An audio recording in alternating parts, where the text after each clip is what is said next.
What's the difference between A and N? The main difference between A and N is A is used before words that start with a consonant sound.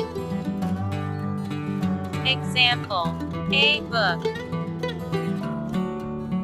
a chair, a flower. N is used before words that start with a vowel sound. Example: an apple, an umbrella.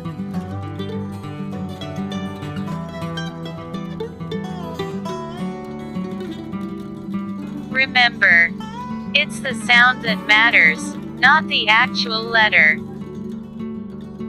If you're unsure, try saying the word out loud and choose A or N based on the sound.